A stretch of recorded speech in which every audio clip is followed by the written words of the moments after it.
From my small test pool of two movies, Blink Twice and Beekeeper, I've now deduced that you can never trust a character that vapes.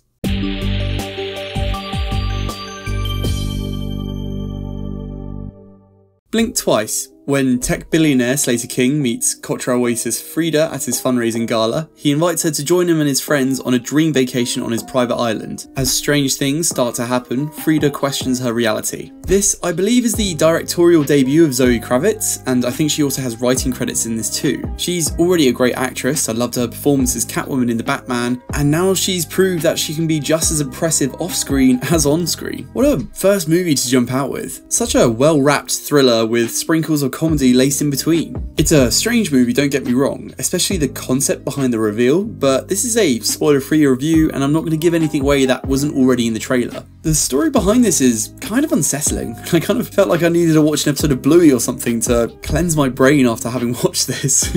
But despite that, it was fun to watch. It's a refreshing thriller, or maybe a modern thriller, I like to call it, where your characters are, for the most part, making choices that you understand, and it's because of that it's not frustrating to watch at all. Well, maybe until the final act at least. But in that sense, it kind of reminds me of Get Out meets Glass Onion. You have that modern thriller and character decisions of Get Out, and you have the environment and the surroundings that you would see in something like Glass Onion. So it's a pretty good mix. It's only an hour and 40 as well, with pretty good pacing too. Though I would say the setup section of the movie, where our main character begins to notice all the weird things happening, that segment of the movie did drag a little. But there's this moment where the reveal happens, which came at just the right time to re-engage me again, where it really picks up a notch to take you to the finish line. You can kind of see I'm dancing a lot around the details of the plot, but it's because I don't want to spoil this one, and even knowing what the film was originally going to be titled, I feel spoils it, so it's good to go into this as fresh as possible. It's also just got an insanely great cast. There's a lot of people in here, and I won't go through them all, but just the ones that kind of really stood out to me.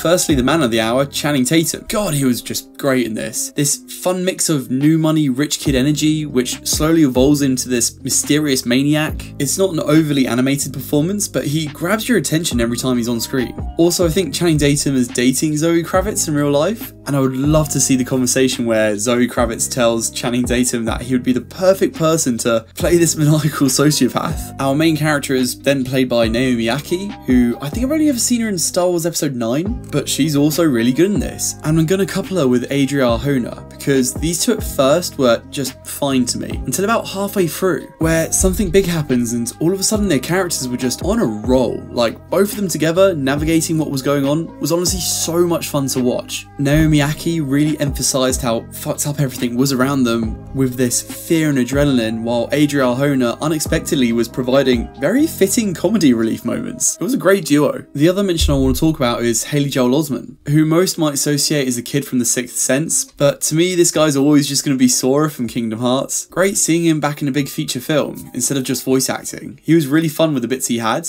and I definitely wouldn't have complained if his role was even larger. But yeah, I can talk about the cast until the cows come home, so I think it's worth touching on a few other things before I finish. The first is editing. It's a big part of what keeps this engaging, and it's this quirky, sharp editing between scenes and music. You're never quite sure how long the film is going to linger on any particular scene, which I thought was a great idea. It adds to that uncomfortableness. I think that's a word? But yeah, the movie restrains itself from using that many jump scares, which I honestly applaud, and instead they go for these harsh scene transitions to substitute instead. What was working against the film, however, I feel was the use of camera with dialogue. Sounds like a weird problem to have, but the film overly relied on these up-close face-only shots of characters when talking. I can see why they did it. The full face on screen really adds to the creepiness, but it was overly used at points, and especially in the second act, just felt slightly repetitive. I don't know, weird I know, but just something I picked up on. Oh yeah, and the soundtrack was dope. Great song choices. Honestly, it's a recommendation from me. I mean, if you like thrillers, that is. It's an interesting enough story with a reveal that isn't wholly mind-blowing, but is still intense nonetheless. The cast is great, the film is decently paced, and it doesn't overstay its welcome. And, well, that's all I've got to say on it, really. So, Blink Twice. It came out the weekend just gone. Are you going to watch it? If you've already seen it, let me know your thoughts down in the comments below.